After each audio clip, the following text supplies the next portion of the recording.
আমি রামগতির প্রত্যন্ত অঞ্চল শেখের কেল্লায় যাচ্ছি। এই শেখের কেল্লায় যাওয়ার পিছনে একটি বিশেষ উদ্দেশ্য রয়েছে। আমি শুনতে পেলাম এই প্রত্যন্ত অঞ্চলে নারী শিক্ষাকে এগিয়ে নেওয়ার জন্য বাংলাদেশ সুপ্রিম কোর্টের সিনিয়র অ্যাডভোকেট ব্যারিস্টার সালাউদ্দিন দোলন, তার নিজের এলাকা হচ্ছে শেখের কেল্লা, সে এলাকাতে তিনি নারী শিক্ষাকে এগিয়ে নেওয়ার জন্য 4টি নারী শিক্ষা প্রতিষ্ঠান দিয়েছেন, যেটি ওই এলাকার নারী শিক্ষাকে এগিয়ে নেওয়ার জন্য অগ্রণী ভূমিকা পালন করছে। সেই শেখের কেল্লা ওনার সেই কমপ্লেক্সটি আপনাদেরকে দেখাবার জন্য আমি শেখের কেল্লা যাচ্ছি। আমি রামগতি শেখের কেল্লা এসে গেছি। যেভাবে সাজানো হয়েছে, চমৎকার প্রাকৃতিক যে দৃশ্যাবলীগুলো রয়েছে এবং গাছগুলোকে যেভাবে নিয়ম অনুযায়ী লাগানো হয়েছে, এবং প্রকৃতি কিন্তু অসাধারণ একটি প্রকৃতি সৃষ্টি হয়েছে। ওসমান গনি, আমার বাড়ি এখানে স্থানীয়। এই মসজিদটি নির্মাণ করেছেন সুপ্রিম কোর্টের সিনিয়র অ্যাডভোকেট ব্যারিস্টার সালাউদ্দিন দোলন।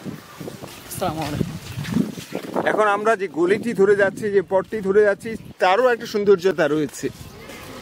এটা মসজিদ থেকে মাদ্রাসা, স্কুল এবং কলেজ, হ্যাঁ হ্যাঁ, মসজিদ থেকে যাওয়ার এই রাস্তাটা হলো, যেমন আমার ডান পাশে যে ভবনটা দেখেন। আচ্ছা আচ্ছা, এই ডান পাশে এই ভবনটা না? এই ভবনটা হলো, আচ্ছা, আমরা কি এই পাশ দিয়ে যাবো না ওই পাশ দিয়ে? এইখান দিয়ে না?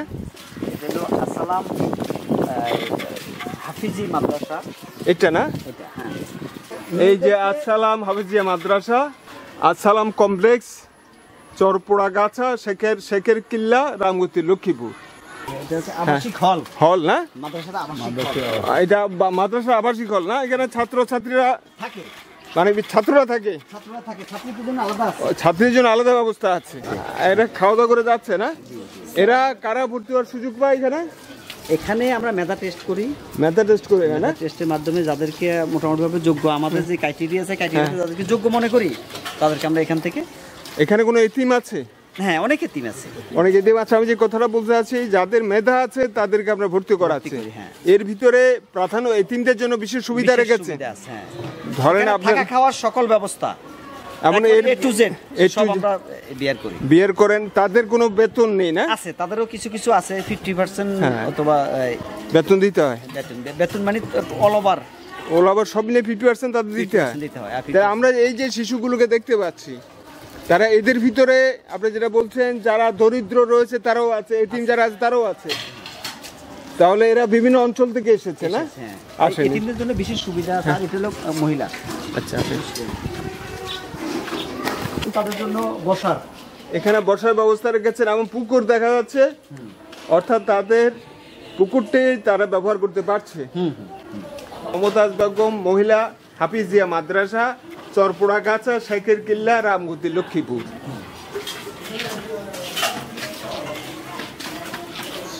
এই যে খাবার বিতরণ করা হচ্ছে, এই মাদ্রাসার পড়ছে, তারা সকলে খাচ্ছে, দুপুর বেলার খাবার তারা খেয়ে নিচ্ছে।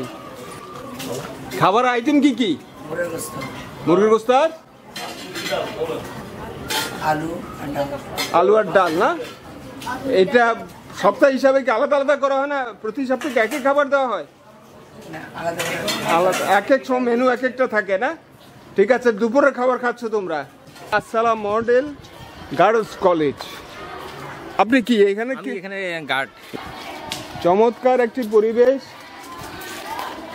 আসসালাম মডেল গার্লস স্কুল, এই চত্বরে চমৎকার একটি পরিবেশ। এই যে গার্লস স্কুল, এই যে আপনারা দেখছেন মাদ্রাসা, সব মিলিয়ে এই চত্বরটাকে যেভাবে সাজানো হয়েছে, বলা যায় এক অসাধারণ একটি পরিবেশ রয়েছে। কোন ক্লাস? তোমরা এই স্কুলে ভর্তি হয়ে তোমাদের কাছে কেমন লাগছে? এখানকার যে লেখাপড়া, পরিবেশ, সবই তো তোমাদের কাছে ভালো লাগছে এবং ভালো পড়াশোনা হয় নিশ্চয়ই? নিয়মিত ক্লাস হয়? আমি এখন রয়েছি এই স্কুলের, গার্লস স্কুলের যিনি প্রধান শিক্ষিকা, ওনার রুমে রয়েছি। আমি ওনার সাথে একটু কথা বলছি এই যে আপনাদের গার্লস স্কুলটা আমি দেখলাম, একটা অসাধারণ গার্লস স্কুল। এখানকার যে ছাত্রীরা ক্লাস করছে, আপনারা ক্লাস করাচ্ছেন।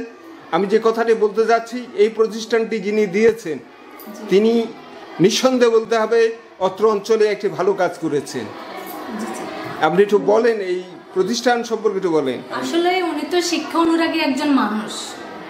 উনি দেখলো যে এই এলাকায় কোনো শিক্ষা প্রতিষ্ঠান নাই, যা আছে অনেক দূর দূরান্তে, এবং এখানে অনেক অবহেলিত হতদরিদ্র ফ্যামিলি আছে যাদের বাচ্চাগুলা আর্থিক অভাব অনটনের কারণে মানে স্বশিক্ষা পাচ্ছে না বা বিদ্যালয়ে যেতে পারে না।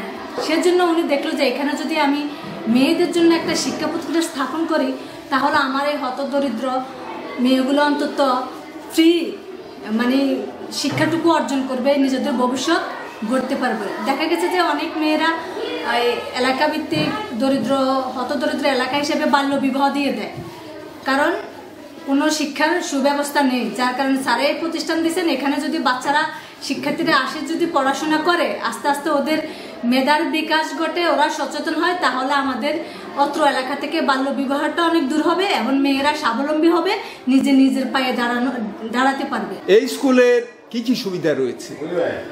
আসলে এই স্কুলে আমার যে শিক্ষকেরা আছে ওনারা অক্লান্ত পরিশ্রম করেন, শুধু যারা শিক্ষার্থী পড়ুয়া আছেন তাদেরকে স্বশিক্ষায় শিক্ষিত করার জন্য। যারা দুর্বল শিক্ষার্থী আছেন তাদেরকে আমরা ক্লাসের বাইরে এক্সট্রা সময় দিই। সকাল একটা রুটিন করে নিই, কিছু শিক্ষার্থীকে সকালে দেওয়া হয় এক্সট্রা ক্লাস, আবার কিছু শিক্ষার্থীকে বিকালে দেওয়া হয়। আমাদের নিজ দায়িত্বে, এখানে কোনো আমরা ফ্রি নেওয়া হয় না, প্রাইভেটের কোনো টিউশনই নেওয়া হয় না। জাস্ট দুর্বল শিক্ষার্থীদেরকে মেধাবীদের ভালোদের মতো রাখার জন্য আমরা ওদেরকে আলাদা সময় দিয়ে থাকি। বিনা বেতনে? সম্পূর্ণ বিনা বেতনে। সম্পূর্ণ বিনা বেতনে এখানে পড়ছে সবাই? সবাই বিনা বেতনে পড়ছে। আমি তাহমিনা আক্তার, প্রধান শিক্ষক, সরপরাগাছা আসসালাম মডেল বালিকা উচ্চ বিদ্যালয়। প্রতিষ্ঠাতার পরিচয়টা দিন। বাংলাদেশ সুপ্রিম কোর্টের সিনিয়র অ্যাডভোকেট ব্যারিস্টার সালাউদ্দিন দোলন। ওনার বাড়ি কি এখানেই? এখানেই বাড়ি। যাই হোক, এখন আপনাকে আমি আর ছোট্ট একটা প্রশ্ন করব, সেটা হচ্ছে এখানে ছাত্রী সংখ্যা কত? 200 জন। 200 জন। আপনাদেরকে এটা এই 200 জনকে একেবারে এর বাইরে ভর্তি করানোর সুযোগ আছে না লিমিটেড? আসন সংখ্যা লিমিটেডের মধ্যে রাখতে চাচ্ছি। আমাদের কোয়ালিটি ভালো হতে হবে, কোয়ান্টিটি কম হলেও সমস্যা নাই, যার কারণে আমরা মানে আসন সংখ্যা সীমিত রাখছি। শিক্ষিকা কজন আপনার? আমাদের শিক্ষিকা 9 জন। শিক্ষক 2 জন। তো সব মিলিয়ে আপনাদের স্টাফ এবং শিক্ষক মিলে 14 জন রয়েছে। এই 14 জনের প্রতিষ্ঠানটা আপনারা চালাচ্ছেন? জি। স্টাফ সহ 14 জন। ধন্যবাদ আপনাকে, অসংখ্য ধন্যবাদ। এই জাতীয় একটি মহান উদ্যোগের সাথে আপনারা সম্পৃক্ত হয়েছেন, যেহেতু ছাত্রীদেরকে বিনামূল্যে পড়ানো হচ্ছে এবং এই চরাঞ্চলে এই জাতীয় প্রতিষ্ঠানের কোনো সুযোগ নেই, কিন্তু উনি সেই সুযোগটি সৃষ্টি করেছেন। আমরা জানি চরাঞ্চলে সাধারণত শিক্ষার সুযোগটা অনেকটাই সংকুচিত, কিন্তু ব্যারিস্টার সাহেব যে সুযোগটা করে দিয়েছেন ওনাকে অসংখ্য ধন্যবাদ। এই জাতীয় একটি প্রতিষ্ঠান উনি করেছেন। এই যে আপনারা চত্বরটি দেখতে পাচ্ছেন, এই চত্বরটি যেভাবে সাজানো হয়েছে প্রত্যেকটি প্রতিষ্ঠানে উনি করেছেন মানব কল্যাণের জন্য। এই যে আপনারা দেখতে পাচ্ছেন চরপোড়াগাছা আসসালাম মডেল বালিকা উচ্চ বিদ্যালয়, স্থাপিত 2021 খ্রিস্টাব্দ। উনি এই কমপ্লেক্সে, এই চত্বরেই উনি 4টি প্রতিষ্ঠান দিয়েছেন। একটা হচ্ছে আসসালাম মডেল গার্লস কলেজ, 2 নম্বর হচ্ছে চরপোড়াগাছা আসসালাম মডেল বালিকা বিদ্যালয়, 3 নম্বর হচ্ছে আসসালাম হাফিজিয়া মাদ্রাসা, 4 হচ্ছে মমতাজ বেগম মহিলা হাফিজিয়া মাদ্রাসা। বলতে হবে যে প্রতিষ্ঠাতা শিক্ষা বান্ধব প্রতিষ্ঠাতা।